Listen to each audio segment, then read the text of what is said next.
the commanding officers of JS Izumo and Takanami, in addition to the commanding officers of the Indian naval ships. This year, we had JIMEX, which commenced on 11th of September. We had undertaken a rendezvous at sea at about 130 nautical miles west of Andaman and Nicobar Islands. And the exercise is going to be conducted in 3 phases.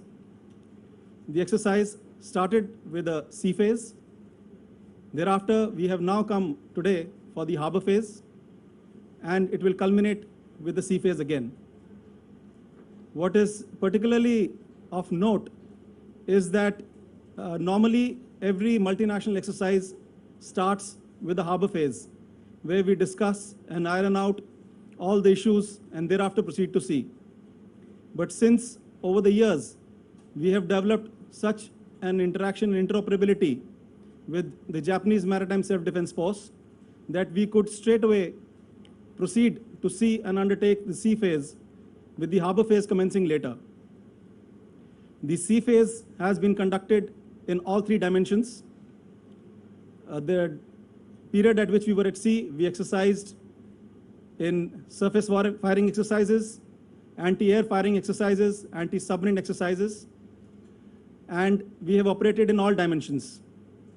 And it gives me immense pleasure to say that our interoperability has reached new heights. For this edition of JIMEX, we had 2 JMSDF ships, Izumo and Takanami, and 6 ships of the Indian Navy will be taking part. They include INS Ayadri, INS Kadmat, INS Kavarati, and in the next phase, we shall have INS Ranvijay. INS Sukanya has been part of this exercise, and we have had the fleet tanker INS Jyoti, which has also undertaken replenishment at sea exercises. After the harbor phase, which has commenced today, during which we shall have subject matter exchanges and professional interactions, we shall proceed to sea and carry out the next phase of the exercise at sea. JIMEX is now, this is the 6th edition of JIMEX, that is in 22. This exercise started with a modest beginning in 2012, and this year also happens to be the 10th anniversary of JIMEX. In addition to this, it gives us great pleasure that this year also happens to be the year when we are commemorating 70 years of establishment of diplomatic relations between India and Japan. I would also like to congratulate JMSDF for completing 70 years. This year happens to be the 70th anniversary of the establishment of the JMSDF. We have been exercising extensively with the JMSDF.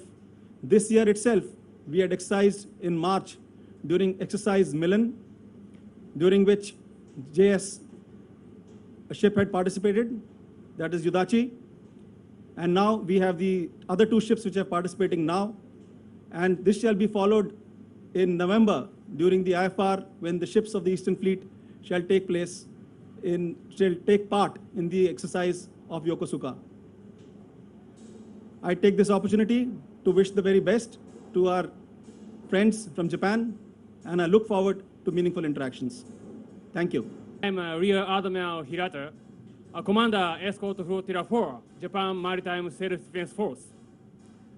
I'm very pleased that JS Izumo and Takanami, First Surface Unit of Indo-Pacific Deployment 2022, have an opportunity to visit Visakhapatnam at this time.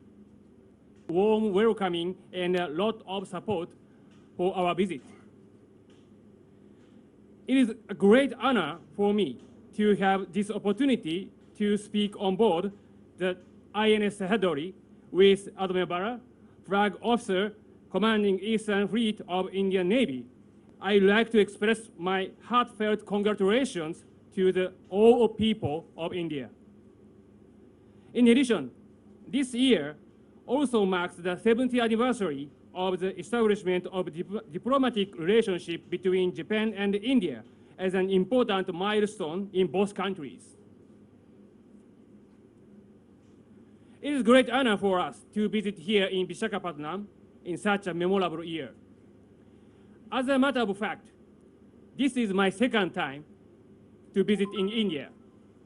My first visit to India was in 2001, more than 20 years ago. At that time, I participated in the International Fleet Review in Mumbai as a member of JS Amagiri. In January of 2001, a huge earthquake hit the state of Gujarat, and JS Amagiri was loaded with relief supplies and transported them to Mumbai. Hence, Indian Navy remains special to me even after more than 20 years ago. We, the first surface unit of Indo-Pacific deployment, departed from Japan on June 13, and we participated in multilateral exercises such as the RIMPAC by Hawaii and Guam, and also conducted exercise with other navies in the Pacific region during this deployment. And now, we have arrived at Visakhapatnam after a 3-month deployment. The goal of IPD-22 is to realize a free and open Indo-Pacific. As you know, various security challenges and destabilizing factors became more tangible and acute, and the international order based on universal values, which was underpin the peace and the prosperity of the international community, have been greatly tested.